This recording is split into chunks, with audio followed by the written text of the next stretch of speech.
नमस्कार दोस्तों, शिक्षा सोपान के इस ऑनलाइन एजुकेशन प्लेटफॉर्म में आपका एक बार फिर से स्वागत है। आशा करते हैं कि आप सभी की स्टडी जो है वो बहुत अच्छी चल रही है। सभी अपनी अपनी तैयारी में लगे हुए हैं। कोई सीईटी की तैयारी कर रहा है, कोई रीट की तैयारी कर रहा है, कोई अन्य एग्जाम की तैयारी कर रहा है। तो आप सभी की इस तैयारी में सहयोग के लिए, आपकी हेल्प के लिए हमारे द्वारा हर संभव प्रयास किया जाता है कि आपको नए नए टॉपिक और अच्छी प्रकार से उनको कंटेंट तैयार करके और आपको एक्सप्लेन किया जाए। तो इसी कड़ी में आज हम आपको हिंदी के अंदर सर्वनाम का टॉपिक जो है वो आज हम पढ़ने वाले हैं। सर्वनाम का टॉपिक परीक्षा की दृष्टि से खूब इम्पोर्टेंट होता है, क्योंकि परीक्षा में ज़्यादातर छोटी छोटी चीज़ें पूछी जाती हैं। हम भूल जाते हैं कि संज्ञा, सर्वनाम, विशेषण इनको क्या पढ़ना, ये परीक्षा में नहीं आते हैं, बट सारी चीज़ें परीक्षा के अंदर आपको आती है। तो यदि आप चैनल पर नए हैं तो चैनल को सब्सक्राइब कर लो, लाइक और कमेंट कर दिया करो और शेयर कर दिया करो। ज़्यादा से ज़्यादा आपके पास जितने भी प्लेटफॉर्म हैं, चाहे व्हाट्सअप ग्रुप है, टेलीग्राम है या अन्य जो भी आप चलाते हैं, यूज करते हैं, उस पर आप इसको शेयर कर दीजिए। ये आपसे हमारा निवेदन रहता है, रिक्वेस्ट रहती है। तो चलिए हम शुरू करते हैं और पूरा वीडियो देखा करो, जिससे कि आपको हर चीज़ जो है वो समझ में आ जाए। डेली एक आपको एक सूचना और मैं आपको दे देता हूं कि आज हम शाम को ही इसका एक लाइव सेशन भी रखेंगे, जिसमें अपन संज्ञा, सर्वनाम, विशेषण से संबंधित छोटे छोटे क्वेश्चन जो है वो हल करने वाले हैं। ये शाम को हम 8 बजे से आपकी इसमें लाइव सेशन रखेंगे। तो चलिए देखते हैं सर्वनाम के बारे में। तो सर्वनाम होता क्या है? सबसे पहली बात यह है कि सर्वनाम होता क्या है। देखिए, हमारे एक कहावत है कि आवश्यकता आविष्कार की जननी होती है। मतलब जिस चीज की जब आवश्यकता पड़ती है तो आदमी कहीं ना कहीं से उसको निकाल लेता है, कहीं ना कहीं से वो चीज उसको मिल जाती है। तो आवश्यकता जो होती है आविष्कार करवाती है। जब हमारे हिंदी के अंदर जब संज्ञाएं थी, संज्ञाओं का यूज बार बार हो रहा था, उनकी पुनरावृत्ति हो रही थी, तो उस रचना में कोई भी, चाहे गद्य की रचना में, चाहे वो स्टोरी है, कहानी है, एकांकी है, नाटक है, यदि आप एक ही शब्द को बार बार यदि आप रिपीट करते हैं तो कहीं ना कहीं पाठक के अंदर उसकी अरुचि होती है। तो इस पाठक की अरुचि को दूर करने के लिए, इस पुनरावृत्ति को दूर करने के लिए हमारे हिंदी व्याकरण में ऐसे शब्दों का यूज किया गया जो उस शब्द के स्थान पर तो आ जाए, उसकी पुनरावृत्ति ना होने दे, लेकिन उसका अर्थ भी चेंज ना हो, मतलब उसका वो भाव समझा दे। तो जो भी संज्ञाएं थी, संज्ञा बार बार रिपीट ना हो, संज्ञा की पुनरावृत्ति ना हो, पाठक को एक ही शब्द बार बार पढ़ना और सुनना ना पड़े, इसलिए संज्ञा के स्थान पर कुछ शब्द जो है वो हम यूज करने लगे, उपयोग करने लगे। और जो शब्द हम संज्ञा के स्थान पर प्रयोग करने लगे, वही शब्द आपके क्या कहलाए भैया? सर्वनाम कहलाए। वही शब्द आपके क्या कहलाए? सर्वनाम कहलाए। तो चलिए अपन बात करते हैं यहाँ पर भी। परिभाषा: संज्ञा के स्थान पर प्रयुक्त होने वाले शब्दों को सर्वनाम कहते हैं। संज्ञा के स्थान पर जो भी शब्द आते हैं उनको हम सर्वनाम कहते हैं। जैसे मैं, तुम, वह, कौन, कोई, क्या, है ना? ये सब क्या है? किसी ना किसी संज्ञा के स्थान पर आए हुए हैं, इसलिए हम इनको सर्वनाम के अंदर रखेंगे। ठीक है। सर्वनाम की यदि अपन शाब्दिक अर्थ की बात करते तो सर्वनाम का शाब्दिक अर्थ होता है, सर्व का मतलब होता है क्या? सभी, है ना? और नाम का मतलब नाम, जो सबके नाम होते हैं। देखिए, मैं यदि मैं बोलता हूं, सबका नाम कैसे हो गया? मैं यदि बोल रहा हूं तो मैं मेरे लिए है, लेकिन आप बोल रहे हैं तो मैं आपके लिए है। कोई और बोल रहा है तो मैं उसके लिए है। तो मैं किसी का एक व्यक्तिगत नाम नहीं है, मैं मेरा नाम नहीं है, मैं किसी और का नाम नहीं है। मैं क्या है? एक ऐसा सर्वनाम है जो जो भी व्यक्ति यूज करता है वो उसी के लिए प्रयुक्त होता है। तो इसलिए इनका हमने जो नाम रखा वो है कि ये सबके नाम होते हैं। अर्थात जो शब्द सबके नामों के स्थान पर, चाहे लड़का, लड़की, कमरा आदि सभी संज्ञाओं के लिए प्रयुक्त होते हैं, वो सर्वनाम कहलाते हैं। चाहे वो किसी व्यक्ति विशेष के लिए यूज हो, चाहे वो स्थान विशेष के लिए यूज हो, ठीक है ना, चाहे वो वस्तु विशेष के लिए यूज हो, कैसे भी प्रयोग में लाए जाएं वो आपके क्या कहलाते हैं? सर्वनाम कहलाते हैं। आगे अपन बात करते हैं सर्वनामों के प्रयोग से भाषा सहज, सुंदर और सुविधाजनक हो जाती है और संज्ञा की पुनरावृत्ति दोष से बचती है। संज्ञा का पुनरावृत्ति दोष जो संज्ञा के अंदर होता है, एक ही शब्द को बार बार हमको लिखना पड़ता है, पढ़ना पड़ता है, उस दोष को क्या करते हैं, सर्वनाम दूर कर देते हैं। सर्वनामों के भेद यदि अपन बात करें तो हमारी हिंदी के अंदर सर्वनाम के 6 भेद होते हैं। हिंदी के अंदर सर्वनाम के कितने भेद पाए जाते हैं? 6। जैसे आपका पुरुषवाचक सर्वनाम है, पुरुषवाचक में आपको 3 तरह के पुरुष अपन यहाँ पर पढ़ेंगे, उत्तम, मध्यम और अन्य। जैसे मैं, तुम और वह। देखिए, मैं, तुम और वह, इसका मतलब है कि मैं उत्तम, आप मध्यम और वह मतलब अन्य। तो 3 तरह के पुरुष जो है वो अपन पुरुषवाचक सर्वनाम के अंदर पढ़ेंगे। एक आपका निश्चयवाचक सर्वनाम होता है यह, ये, वह, वे। अनिश्चयवाचक होता है कोई, कुछ। प्रश्नवाचक होता है कौन, क्या। आगे इनकी अपन डिटेल पढ़ने वाले हैं। एक होता है संबंधवाचक सर्वनाम होता है जो, सो, जिसका, उसका, जिनके, उनके, जैसी, वैसी, जैसा, वैसा, ऐसे सारे आपके संबंधवाचक सर्वनाम के अंदर आते हैं। एक निजवाचक होते हैं। निजवाचक जो कर्ता जो होता है वो खुद के लिए प्रयोग करता है, जैसे आप, खुद, स्वयं, है ना, स्वतः। ये सारे शब्द जो हैं वो आपके निजवाचक के अंदर आते हैं।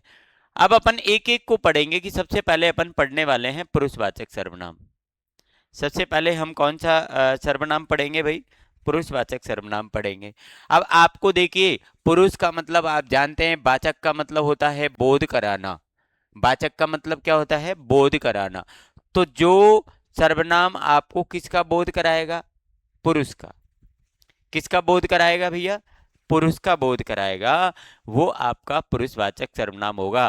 पुरुष में अपन को देखिए, वक्ता, श्रोता, किसी अन्य के लिए किए जाने वाले कथन पुरुष हेतु जिन सर्वनामों का प्रयोग होता है उसे पुरुषवाचक सर्वनाम कहते हैं। चाहे वो वक्ता है, चाहे वो श्रोता है, चाहे वो कोई अन्य है, कोई भी है, लेकिन वो क्या है? यदि पुरुष है, ठीक है ना, और यदि पुरुष के द्वारा कोई भी कथन कहा गया है, सुना गया है, ठीक है ना, तो ये जिनके लिए, अब इन पुरुषों के लिए जिन सर्वनामों का हम प्रयोग करेंगे, इन पुरुषों के लिए किसका प्रयोग करेंगे? जिन सर्वनामों का हम प्रयोग करेंगे वो सर्वनाम आपके पुरुषवाचक सर्वनाम कहलाते हैं। वो सर्वनाम आपके क्या कहलाते हैं? पुरुषवाचक सर्वनाम कहलाते। इसी आधार पर हम पुरुषवाचक सर्वनाम को 3 प्रकार से इसको डिवाइड करते हैं। कितने प्रकार से डिवाइड करेंगे भाई? 3 प्रकार से। 3 प्रकार में सबसे पहला आ जाएगा आपका उत्तम पुरुषवाचक। उत्तम जो होता है वो बोलने वाला होता है, वक्ता या लिखने वाला होता है, लिखने वाला, लेखक। यदि आपको उत्तम पुरुषवाचक सर्वनाम के बारे में आपको पता करना है कि कौन है, तो जो बोल रहा है या जो लिख रहा है। मैं यहां पर लिख रहा हूं, मैं बोल रहा हूं, मैं इस समय क्या हूं? मैं उत्तम पुरुष के अंदर आऊंगा, मैं उत्तम पुरुषवाचक सर्वनाम कहलाऊंगा यदि मैं मेरे लिए जो भी बातें आपसे कह रहा हूं, ठीक है ना। तो जिन सर्वनामों का प्रयोग बोलने वाला, वक्ता या लिखने वाला लेखक अपने लिए करता है उनको हम पुरुषवाचक सर्वनाम कहते हैं। जैसे मैं, मेरी, मेरा, मुझे, हम, हमारा, हमारी, हमको आदि पुरुषवाचक सर्वनाम है। मैं मेरे लिए किन किन शब्दों का यूज कर सकता हूं, वो आपके उत्तम पुरुषवाचक है। जैसे मैं मेरे लिए मैं बोल सकता हूँ, मेरा बोल सकता हूँ, हमारा बोल सकता हूँ, हम बोल सकता हूँ, हमें बोल सकता हूँ, मेरा, मेरी, मेरे, हमारा, हमारी, हमारे। ऐसे यदि जो भी मैं शब्द मेरे लिए यूज कर सकता हूँ वो आपके पुरुषवाचक, वो उत्तम पुरुषवाचक सर्वनाम कहलाते। जैसे यहाँ पर अपन ने एग्जाम्पल दिया कि मैं अपने स्कूल गया, मैं अपने स्कूल गया, मैं आपको बोल रहा हूँ, वक्ता हूं मैं इस समय। तो यहां पर जो मैं है, मैं, ये आपका क्या है? उत्तम पुरुषवाचक सर्वनाम है। हम प्रदर्शनी देखने गए, तो हम जो है यहां पर वो आपका उत्तम पुरुषवाचक है। हम गए, हम गए मतलब जो बोलने वाला है वो कह रहा है कि हम प्रदर्शनी देखने गए, ठीक है। तो ये आपको उत्तम पुरुषवाचक के अंदर आते हैं। चलिए आगे देखते हैं। इस विषय में हमारा बोलना ठीक नहीं। इस विषय में हमारा बोलना ठीक है। अब देखिए यहाँ पर हमारा जो शब्द है, हमारा जो शब्द है ये आपका उत्तम पुरुषवाचक है। कौन सा शब्द है? हमारा, है ना। इससे अपन को कोई मतलब नहीं, अपन को उत्तम पुरुषवाचक पढ़ रहे, तो उत्तम पुरुषवाचक में हमारा जो शब्द है ये आपका उत्तम पुरुषवाचक सर्वनाम रहेगा। अब अपन पढ़ेंगे मध्यम पुरुषवाचक सर्वनाम। कौन सा? मध्यम पुरुषवाचक सर्वनाम। देखिए मध्यम पुरुषवाचक में क्या आ जाएगा? वक्ता या लेखक, सुनने वाला, श्रोता। ये वक्ता और लेखक आपके किस में आ गए? उत्तम। इसमें क्या आएगा आपको? सुनने वाला, श्रोता या पढ़ने वाला, पाठक, है ना। ये आपके वक्ता और लेखक किसके अंदर आ गए? उत्तम के अंदर, ठीक है ना। अब आपकी बात है कि सुनने वाले श्रोता और पढ़ने वाले पाठक के लिए किए जाने वाले कथन हेतु जिस सर्वनाम का प्रयोग करते हैं उसे हम मध्यम पुरुषवाचक सर्वनाम कहते हैं। एक व्यक्ति बोल रहा है लेकिन उसके साथ में एक व्यक्ति सुन भी रहा है। मैं बोल रहा हूं, मैं उत्तम पुरुषवाचक हूं, लेकिन आप सुन रहे हैं, आप क्या है? मध्यम पुरुषवाचक है। मैं लिख रहा हूं, आप पढ़ रहे हैं, तो मैं जो लिख रहा हूं मैं उत्तम पुरुषवाचक हूं, लेकिन आप पढ़ रहे हैं, आप मध्यम पुरुषवाचक। आपकी समझ में आ गया? अब मैं मध्यम पुरुष के लिए, मतलब आपके लिए, सुनने वाले के लिए, पढ़ने वाले के लिए कौन कौन से शब्द जो है वो यूज कर सकता हूं? कौन कौन से? जैसे हालांकि ये तू शब्द जो है वो हिंदी में हम यूज नहीं करते हैं, ठीक है ना, थोड़ा भद्दा लगता है। बाकी की तू शब्द भी हमारा क्या मध्यम पुरुष के अंदर आता है। तुम, तेरा, तेरी, तुम्हारा, तुझे, तुम्हें, आप, आपका, आपकी, अपना, अपनी, आपको, अपने आदि मध्यम पुरुषवाचक सर्वनाम कहलाते हैं, है ना। ये सब आपके मध्यम पुरुषवाचक है। जैसे इनका प्रयोग अपन देखते हैं एग्जाम्पल में, जैसे इनको कैसे आपको आते हैं। यहाँ पर कुछ अपन ने एग्जाम्पल लिखे हैं, तो एग्जाम्पल के बारे में अपन देखते हैं। तू बहुत अच्छा लिखती है, ठीक है ना। हमने किसी दूसरे से कहा है, तो ये आपका क्या है? वो मध्यम पुरुषवाचक हो जाएगा, मध्यम। तुम्हें गुरुजी ने बुलाया, तुम्हें, ये आपका मध्यम हो जाए। आप सबके लिए पूजनीय है, तो इसमें आप जो है वो मध्यम हो जाएगा। अब ये पता कैसे चला? क्योंकि हम यदि किसी शब्द का यूज सामने वाले के लिए कर रहे हैं, जो हमारे सामने बैठा है वो हमारी बात को सुन रहा है या हमारी बात जो हमने लिखी है उसको पढ़ रहा है, तो वो आपका मध्यम पुरुषवाचक सर्वनाम कहलाता है। चलिए आगे बढ़ते हैं। अन्य पुरुषवाचक सर्वनाम। आगे अपन पढ़ेंगे अन्य पुरुषवाचक सर्वनाम। देखिए अन्य पुरुषवाचक सर्वनाम के बारे में। अन्य पुरुषवाचक सर्वनाम जो होता है, जैसे माना कि अभी हमने पढ़ लिया, एक तो बोलने वाला, वक्ता पढ़ लिया, लिखने वाला पढ़ लिया, सुनने वाला पढ़ लिया, पढ़ने वाला भी पढ़ लिया। अब तीसरा कौन सा है? अन्य पुरुष, मतलब जिसके बारे में अपन बात कर रहे हैं, जो अन्य है, ना हम में, मुझ में शामिल है, ना आप में शामिल, मतलब ना वो वक्ता है, ना वो लेखक है, ना वो श्रोता है, ना वो पढ़ने वाला पाठक है, इनमें से कोई नहीं है, वो अन्य है। जैसे यहां पर अपन ने लिखा कि जिन सर्वनामों का प्रयोग वक्ता, लेखक, वक्ता या श्रोता को छोड़कर किसी अन्य के लिए किए जाने वाले कथन हेतु किया जाता है।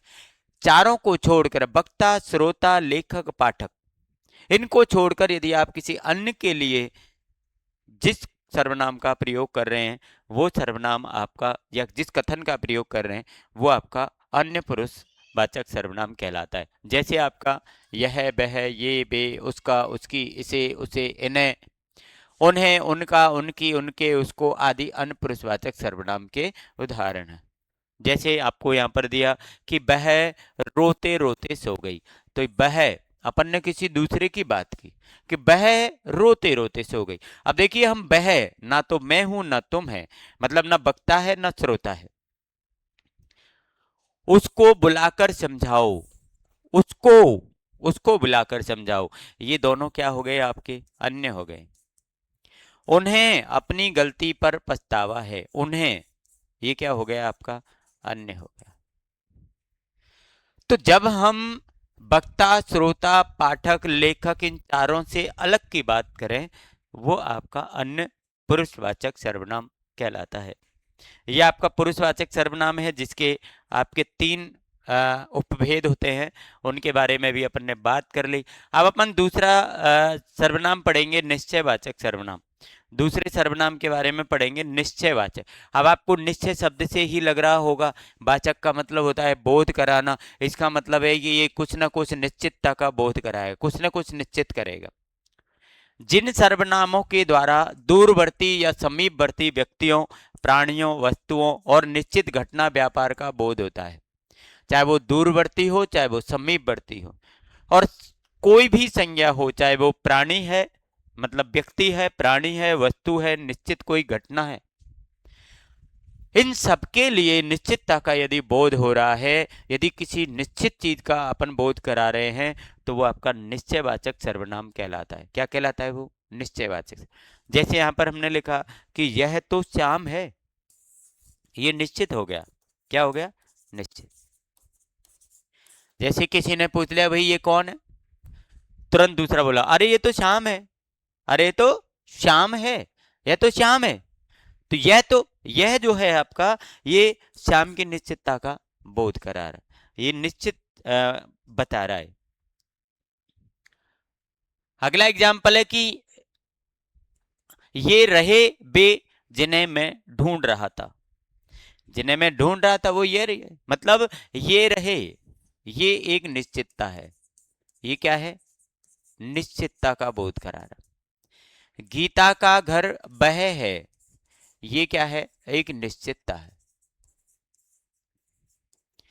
ये निश्चितता का बोध आपको कराते हैं। इसमें आपको ज्यादातर चार ही शब्द आते हैं। कौन कौन से? यह, ये, वह और वे।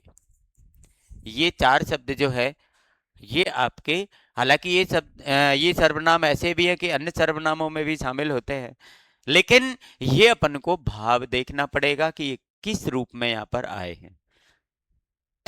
ठीक है, तो ये अनिश्चयवाचक सर्वनाम आपके होते। अब अनिश्चयवाचक, वो निश्चयवाचक सर्वनाम होते हैं। अब अनिश्चयवाचक सर्वनाम क्या होते हैं? इसका अपोजिट हो जाएगा, मतलब ये निश्चितता बताएंगे तो अनिश्चयवाचक क्या करेंगे? आपकी अनिश्चितता बताएंगे।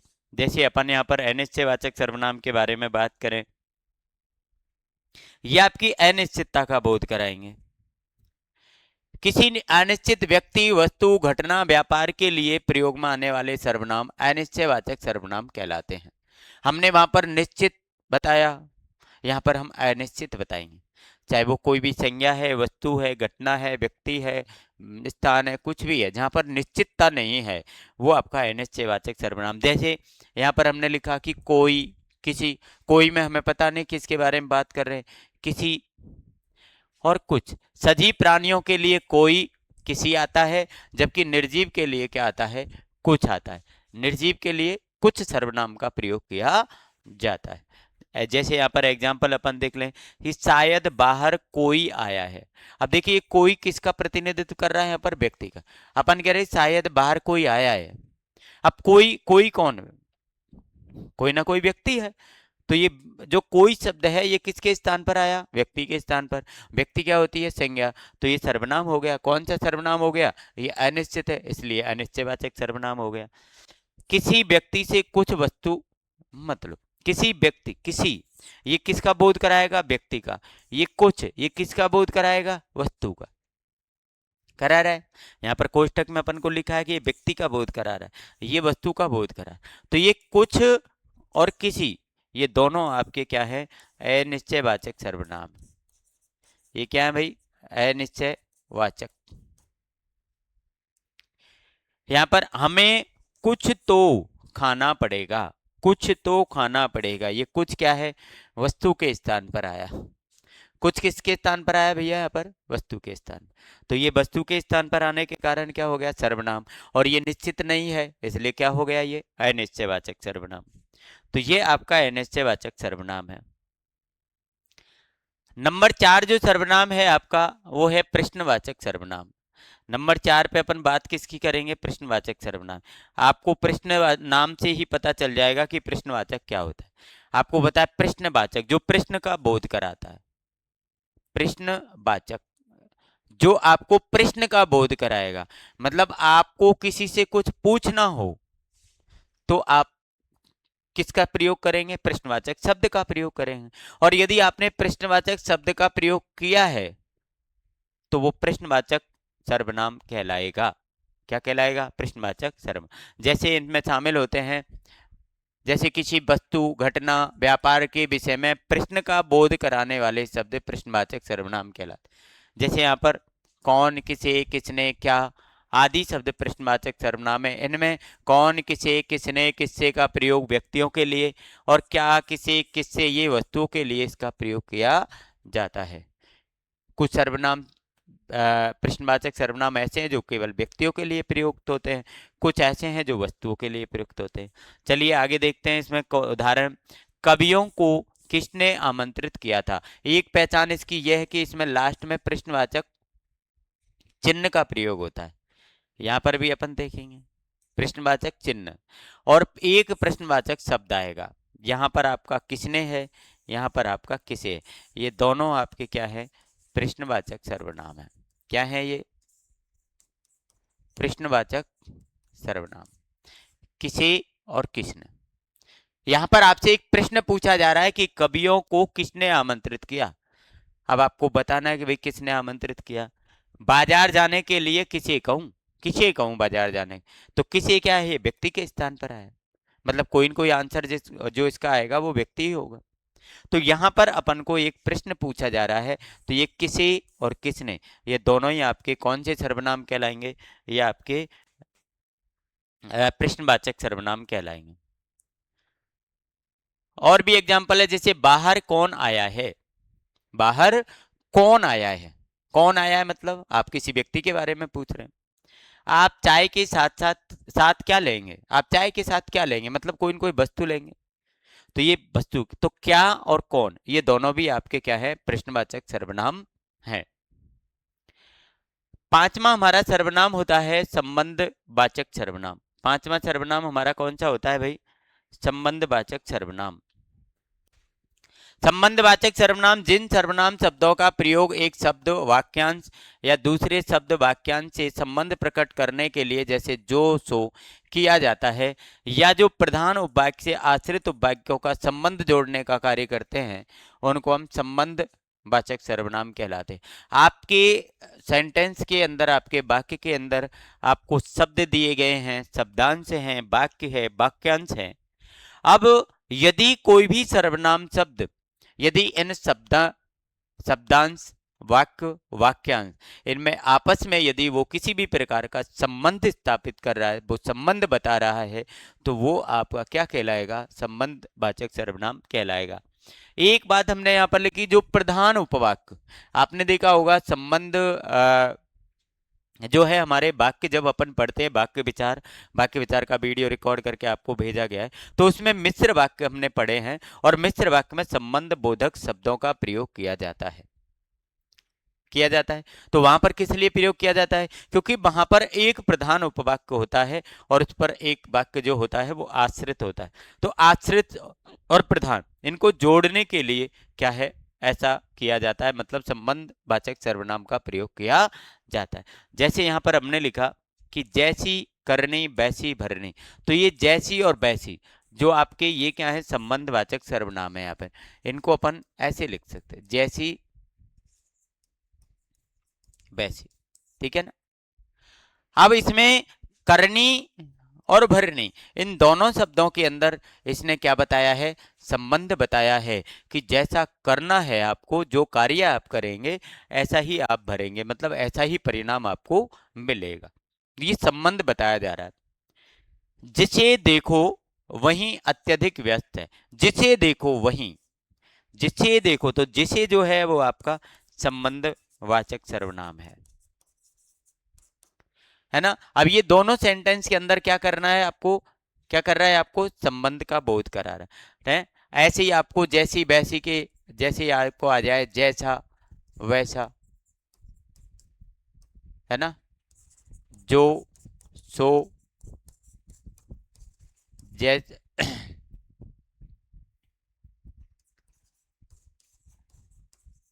जिसकी उसकी जिनके उनके।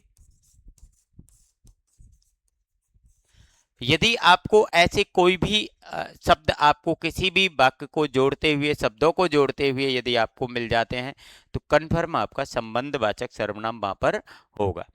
ठीक है, चलिए लास्ट सर्वनाम नंबर 6, निजवाचक सर्वनाम।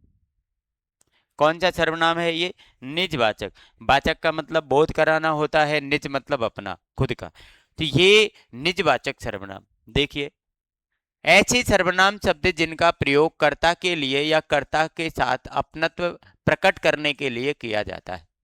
जिसका प्रयोग कर्ता अपने लिए करता है या अपना अपनत्व प्रकट करने के लिए जिन शब्दों का या जिन सर्वनाम शब्दों का प्रयोग करता है, वे सर्वनाम शब्द आपके निजवाचक सर्वनाम कहलाते हैं। वे सर्वनाम आप शब्द आपके क्या कहलाते हैं? निजवाचक सर्वनाम कहलाते हैं। कुछ विद्वान निजवाचक सर्वनाम को वस्तुतः पुरुषवाचक सर्वनाम का ही एक भेद मानते हैं और कुछ अलग। ठीक है ना, कोई कहता है कि ये निजवाचक सर्वनाम पुरुषवाचक सर्वनाम का ही भेद है, कुछ कहते हैं कि नहीं, ये दोनों अलग हैं। इसमें कौन कौन से शब्द आते हैं? अपने आप, स्वयं, खुद, स्वतः, निज आदि निजवाचक सर्वनाम है। यथा जैसे मैं अपने आप कार्यालय ढूंढ लूंगा। अब इसमें अपने आप मतलब मैंने कहा कि मैं अपने आप कार्यालय ढूंढ लूंगा, इसका मतलब है कि मैं मेरी निजता का बोध करा रहा हूं। मैं मेरे अपने आप शब्द का जो मैंने प्रयोग किया है, तो मैं जो ये ढूंढने का कार्य है वो उसको अपने आप कर लूंगा, तो ये आपका निजवाचक सर्वनाम हो जाएगा। क्या हो जाएगा? निजवाचक सर्वनाम हो जाएगा। उसने खुद स्वयं स्वतः ही परेशानी मोल ले ली। अभी देखिए, इनमें से कोई भी आपको तीनों शब्द नहीं आएंगे, लेकिन तीनों में से आपको कोई भी शब्द यदि आ जाए तो आपका ये भी क्या हो जाएगा? आपका निजवाचक सर्वनाम आपका हो जाएगा। परीक्षा में ये खूब पूछा जाता है, निजवाचक सर्वनाम परीक्षा की दृष्टि से बड़ा इंपॉर्टेंट है, खूब पूछा जाता है। तो ये आपके क्या है? 6 सर्वनाम हैं। 6 सर्वनाम आज हमने पढ़ लिए। इससे संबंधित हम जो क्वेश्चन करने वाले हैं आज ही, आज मतलब 20 जुलाई